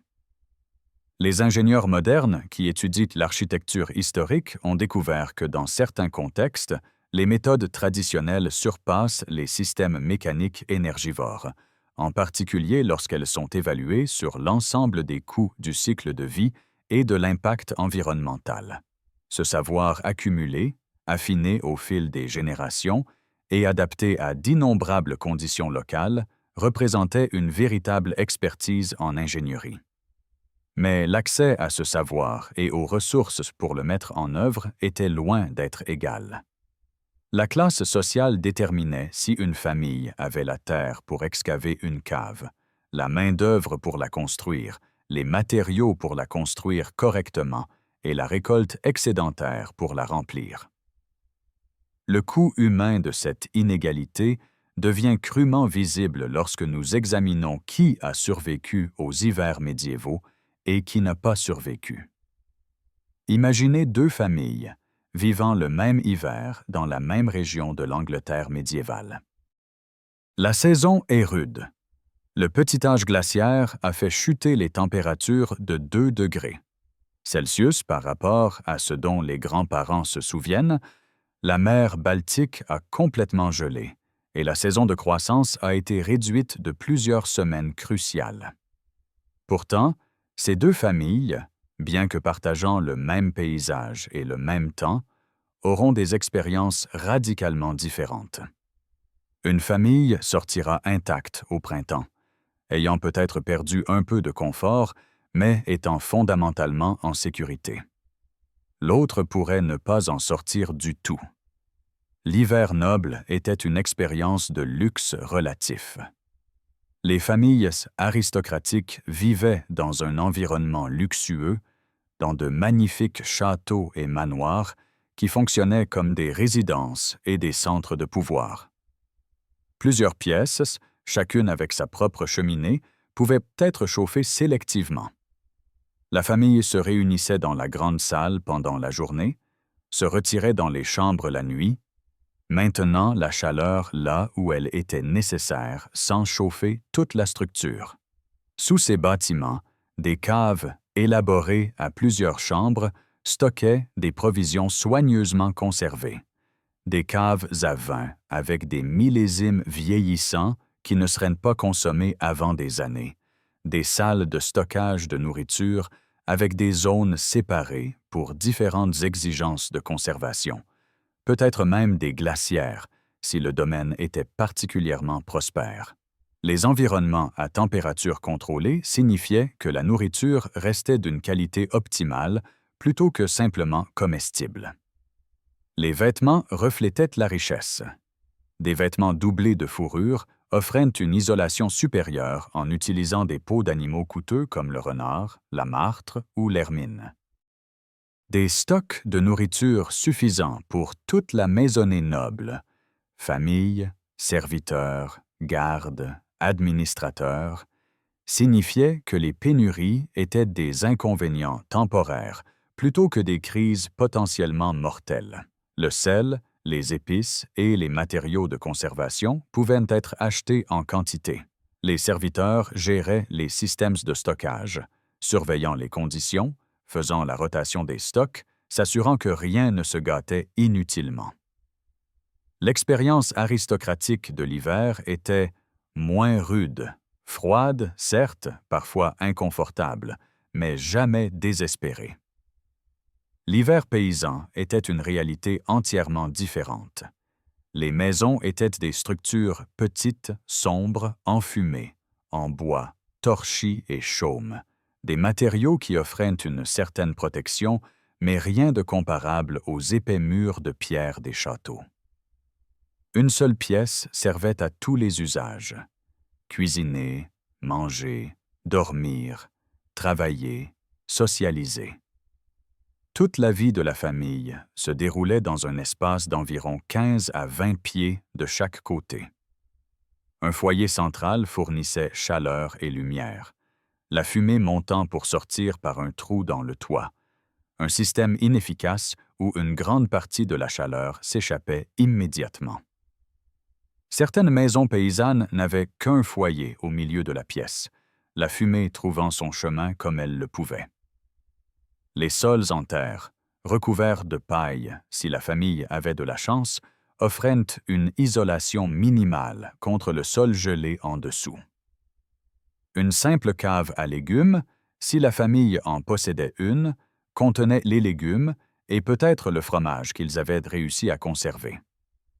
Mais de nombreux paysans n'avaient aucun stockage souterrain, comptant plutôt sur un stockage en surface dans des granges ou des hangars qui offraient moins de stabilité de température. Aucune réserve de nourriture n'existait au-delà de ce qu'ils avaient personnellement conservé de la récolte précédente. Quand cela s'épuisait, il n'y avait rien d'autre. Une mauvaise nutrition affaiblissait la résistance aux maladies. Un chauffage inadéquat signifiait une exposition constante au froid.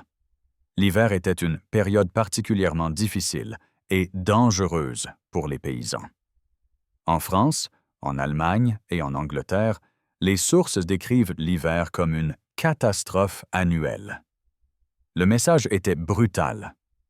Tout le monde devait être prêt ou affronter une mort peu enviable. Les paysans représentaient 95% de la population, l'écrasante majorité de la société médiévale. Pourtant, ils ne détenaient presque aucune des réserves de céréales qui pouvaient amortir une mauvaise récolte. Comme le notent les recherches, seule la royauté, les seigneurs, les nobles, les riches marchands et l'Église disposaient de réserves de céréales à long terme, suffisantes pour survivre à plusieurs mauvaises récoltes consécutives. Lorsque ces mauvaises récoltes survenaient, et entre 1210 et 1350, 23 des 140 années connurent de mauvaises récoltes pour une ou plusieurs céréales essentielles. Les conséquences retombaient presque entièrement sur la classe paysanne. La grande famine de 1315 à 1317 a tué entre 1,5 million et 3 millions de personnes, pratiquement toutes issues des classes inférieures. La noblesse a largement survécu. Ils avaient des réserves suffisamment profondes, des sources de nourriture suffisamment diversifiées, des logements suffisamment chauds et l'accès à toute nourriture qui restait disponible à l'achat. Les paysans ne pouvaient pas compter sur la richesse individuelle, car ils n'en avaient pas. Au lieu de cela, la survie dépendait de la coopération communautaire et de la charité institutionnelle. Les greniers communaux gérés par l'Église offraient un certain tampon, bien que cela créât une dépendance et renforçât le contrôle de l'Église sur la vie séculière. La collecte et la distribution partagée du bois de chauffage signifiaient que le travail pouvait être mis en commun et que les personnes âgées ou malades ne gèleraient pas faute de pouvoir ramasser leur propre combustible. Les efforts de conservation coordonnés, comme l'abattage du porc en décembre, permettaient aux familles de s'entraider pour la boucherie et la transformation, tâches laborieuses. Les fêtes d'hiver et les rassemblements sociaux n'étaient pas de simples divertissements. Ils remplissaient des fonctions essentielles pour le moral et maintenaient les liens sociaux dont dépendait l'aide mutuelle. Comme le note une source, la vie en communauté permettait aux communautés de partager la chaleur corporelle, se blottissant littéralement ensemble dans les églises, les salles ou les maisons pour mettre en commun la chaleur. Ces stratégies aidaient, mais restaient précaires. Une mauvaise récolte, un hiver exceptionnellement rigoureux, une épidémie, et toute la structure pouvait s'effondrer dans la famine. Les paysans connaissaient souvent les techniques.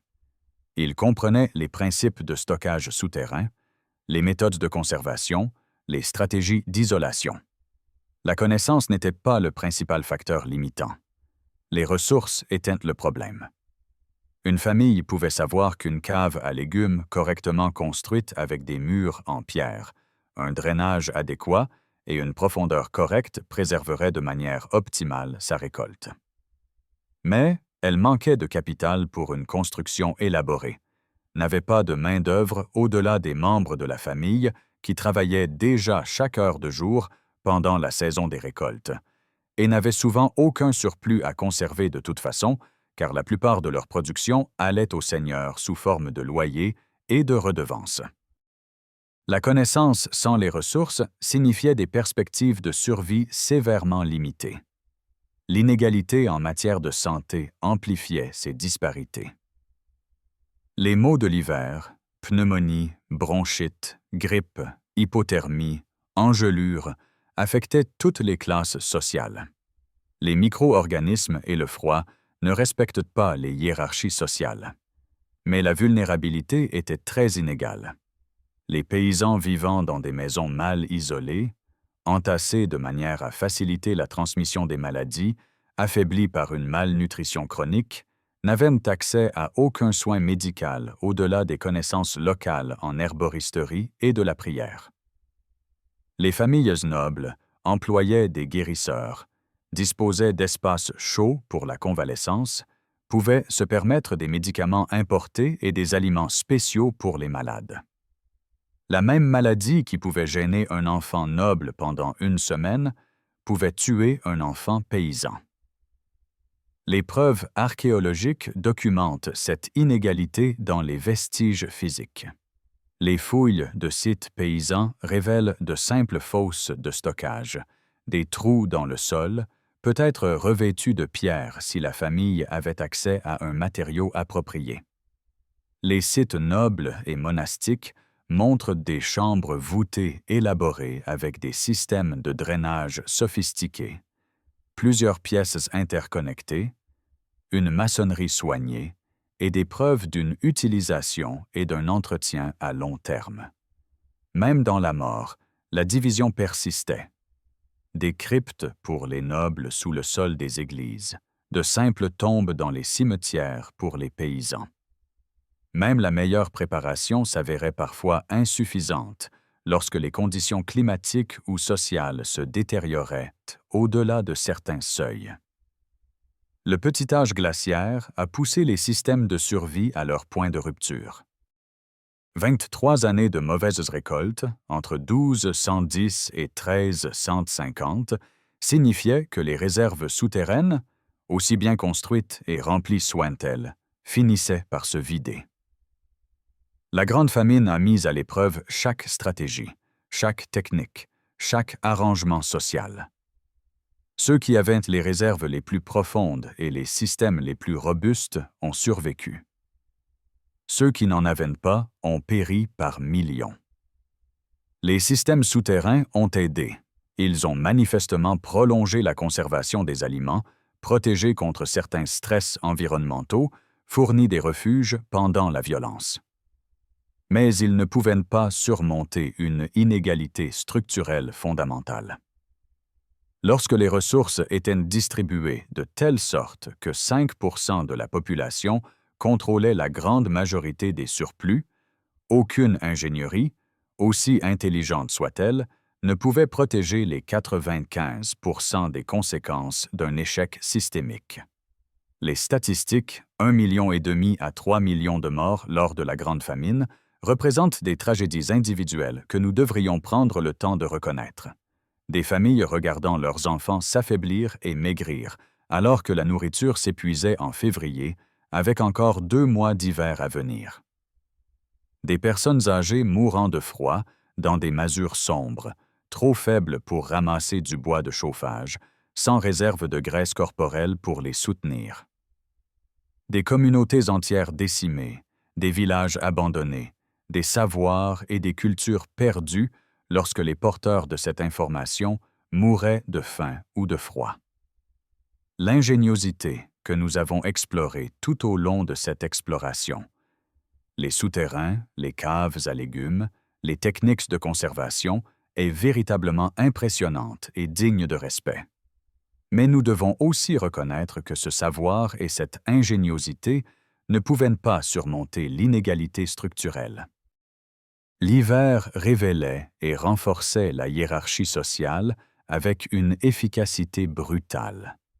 Ce tableau complexe, ingéniosité et inégalité, survie et souffrance entremêlées, soulèvent des questions importantes. En regardant en arrière sur 7 siècles, que pouvons-nous apprendre des systèmes souterrains médiévaux et de la société qui les a créés? Les peuples médiévaux ont construit de remarquables systèmes souterrains en réponse aux défis de l'hiver. Les caves à légumes maintenaient des températures stables entre 32 et 40 degrés Fahrenheit avec une humidité proche de 90%, conservant les légumes pendant 5 à 8 mois. Les souterrains irlandais, plus de 3500 identifiés, gardaient les produits laitiers dans des conditions idéales de 16 à 17 degrés Celsius et une saturation d'humidité quasi complète. Les habitations semi-enterrées utilisaient l'isolation de la terre pour réduire les besoins en chauffage. Les cryptes d'églises, les caves de monastères et les glacières nobles créaient des environnements spécialisés pour le vin, l'inhumation et la conservation d'aliments de luxe. Les refuges souterrains, des simples cachettes aux immenses cités souterraines, abritaient les populations de la violence. Tout cela démontrait une compréhension sophistiquée de la physique, de l'ingénierie, de la science des matériaux et de la gestion de l'environnement. La sophistication remet en question la mythologie persistante de l'âge des ténèbres qui dépeint les peuples médiévaux comme ignorants ou primitifs. Les bâtisseurs médiévaux comprenaient la thermodynamique et la circulation de l'air sans éducation scientifique formelle. L'archéologie expérimentale confirme l'efficacité de leurs méthodes. Le grain stocké dans des silos souterrains conservait une germinabilité de 95% après 17 années continues d'utilisation. Les températures des souterrains restaient stables à 16 ou 17 degrés Celsius avec une humidité de 95 à 100%, exactement ce que la conservation des produits laitiers exigeait. Les glacières maintenaient des stocks gelés tout au long de la chaleur estivale en n'utilisant que de la terre, de la pierre et de la paille.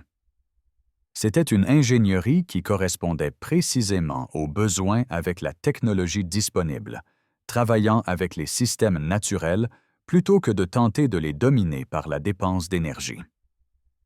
La diversité régionale révèle qu'il n'existait pas un seul système souterrain médiéval, mais plutôt une famille de pratiques apparentées adaptées aux conditions locales. L'Irlande a développé des souterrains avec leurs passages et chambres distinctifs. L'Angleterre a construit des Grubenhäuser, des ateliers et des habitations semi-enterrées. Les régions méditerranéennes ont excavé d'immenses silos à grains pour soutenir le commerce maritime et les populations urbaines. La Scandinavie a créé des fosses de stockage adaptées au modèle climatique nordique. Les territoires byzantins ont étendu les cités souterraines pendant des siècles de conflits. Chaque région a pris les principes de base: inertie thermique, isolation, contrôle de l'humidité, ventilation, et les a adaptés aux matériaux disponibles, aux réalités climatiques, aux menaces prévalentes et aux structures sociales. Le petit âge glaciaire, commençant vers 1290, a créé la crise qui a rendu ces systèmes souterrains essentiels plutôt que simplement utiles. Des températures chutant de 2 degrés Celsius, des hivers s'allongeant de plusieurs semaines, des saisons de culture se contractant. Ces changements ont transformé l'agriculture de fiable à précaire. La grande famine de 1315 à 1317 a tué des millions de personnes, lorsque les conditions météorologiques ont dépassé ce que les systèmes existants pouvaient amortir. Le stockage souterrain, les techniques de conservation et la gestion thermique étaient des réponses de survie à des conditions environnementales qui se détérioraient. L'innovation était motivée par la nécessité. Les communautés et les individus qui se sont adaptés ont survécu. Ceux qui ne le pouvaient pas, ou qui manquaient de ressources pour mettre en œuvre les adaptations, ont péri. Pourtant, tout au long de cette histoire d'ingéniosité, court un fil parallèle d'inégalités profondes. Les systèmes souterrains reflétaient et renforçaient la hiérarchie sociale. La noblesse construisait des caves élaborées à plusieurs chambres, des glacières, des caveaux à vin, des environnements à température contrôlée qui préservaient non seulement des rations de survie, mais aussi des produits de luxe et des marchandises commerciales.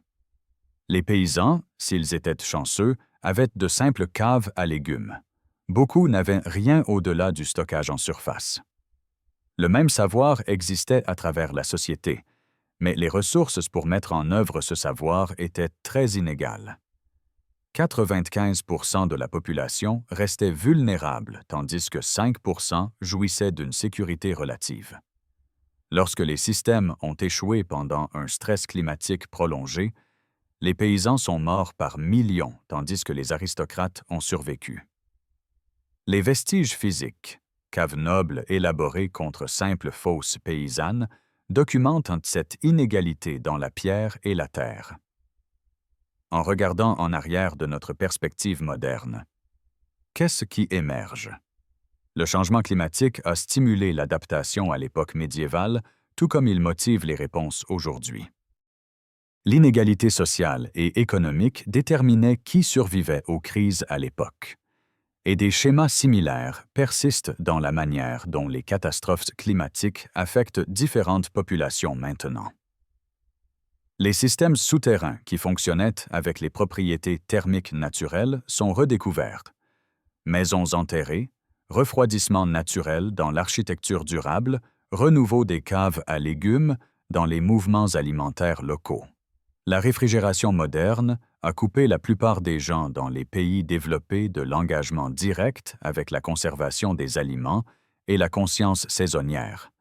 Mais les préoccupations environnementales forcent à une reconsidération. Les solutions médiévales, développées au fil des générations d'observation et affinées par la nécessité, offrent potentiellement des perspectives pertinentes pour les défis contemporains.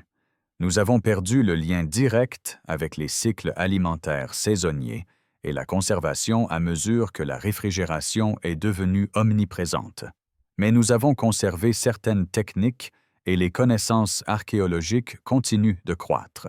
La recherche sur l'architecture historique révèle que dans de nombreux contextes, les méthodes traditionnelles travaillant avec les systèmes naturels peuvent égaler ou dépasser les performances des approches mécaniques énergivores lorsqu'elles sont évaluées sur l'ensemble des coûts du cycle de vie et de l'impact environnemental. Cela ne signifie pas qu'il faille idéaliser la vie médiévale.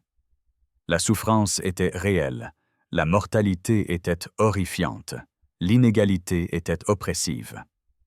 Cela suggère plutôt de prendre au sérieux le savoir accumulé qui a permis la survie dans des conditions difficiles avec des ressources limitées. Les systèmes souterrains médiévaux représentent l'adaptabilité humaine confrontée à un changement climatique catastrophique sans la technologie moderne. Face à l'avènement du petit âge glaciaire, les sociétés médiévales ont créé des solutions en utilisant les outils, les matériaux et les connaissances disponibles. Certaines personnes ont survécu, des millions d'autres non. Mais l'information s'est accumulée, les techniques se sont affinées et le savoir s'est transmis. Cela fait partie de la grande histoire humaine de la réponse aux défis environnementaux par l'innovation, l'adaptation et, parfois, la coopération.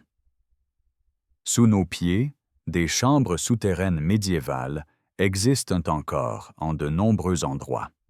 Ce sont des liens physiques avec des ancêtres qui ont affronté la fureur de l'hiver et développé des réponses qui ont parfois fonctionné. Leur ingéniosité a aidé beaucoup à survivre. L'inégalité de leur société a déterminé qui avait accès aux ressources de survie. Nous faisons face à notre propre crise climatique aujourd'hui avec une technologie différente, mais des défis fondamentalement similaires. Comment s'adapter aux conditions changeantes? comment préserver les ressources essentielles, comment protéger les populations vulnérables. Peut-être que les systèmes souterrains médiévaux offrent des leçons moins sur des techniques spécifiques que sur des principes sous-jacents. S'adapter aux conditions changeantes plutôt que de présumer de la stabilité. Innover dans les limites des ressources plutôt que d'attendre des solutions idéales. Coopérer pour la survie mutuelle plutôt que de supposer que la préparation individuelle suffit. Travailler avec les systèmes naturels plutôt que de tenter de les dominer par la force. Mais aussi se souvenir que le savoir et l'ingénierie, aussi impressionnants soient-ils, ne peuvent pas surmonter l'inégalité systémique. Lorsque les ressources sont concentrées entre les mains de quelques-uns, la majorité reste vulnérable, quelle que soit la sophistication technique. Merci de m'avoir rejoint dans ce voyage sous l'Europe médiévale. J'espère que vous avez découvert une sophistication cachée sous les idées reçues sur le Moyen Âge et peut-être trouvé des liens entre les défis historiques et notre situation contemporaine. Si vous avez apprécié cette exploration des systèmes souterrains médiévaux, je serais ravi que vous laissiez un pouce bleu sur cette vidéo et que vous la partagiez avec toute personne intéressée par l'histoire, l'archéologie, le mode de vie durable ou les solutions historiques à l'adaptation climatique. Abonnez-vous pour plus d'enquêtes sur l'innovation et la vie quotidienne au Moyen Âge. Laissez un commentaire pour partager la technique de survie médiévale qui vous a le plus surpris, ou dites-moi quels autres aspects de la technologie et de la société médiévale vous aimeriez que j'explore. D'ici la prochaine fois, continuez d'explorer les histoires cachées sous nos pieds.